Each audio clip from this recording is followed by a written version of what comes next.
Hello সবাইকে, রাধে রাধে। তো আমি যাচ্ছি মথুরা বৃন্দাবন। তো ভাবলাম কোথায় কোথায় ঘুরি, ঠাকুর দর্শন করি, তোমাদের সাথে শেয়ার করি, যতটুকু আমি পারবো দেখাবো। তো তোমরা সবাই দেখতে থাকো। তো একজন মাতাজি আসবে, আমাদেরকে নিয়ে যাবে, তার জন্য ওয়েট করছি। ফাইনালি আশ্রমে এসে পড়লাম। তারপরের দিন সকালে স্নান করে আমরা সবাই রেডি দর্শন করার জন্য।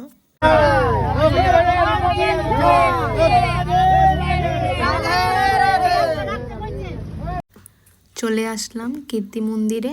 তো এটা হচ্ছে ভিতরটা।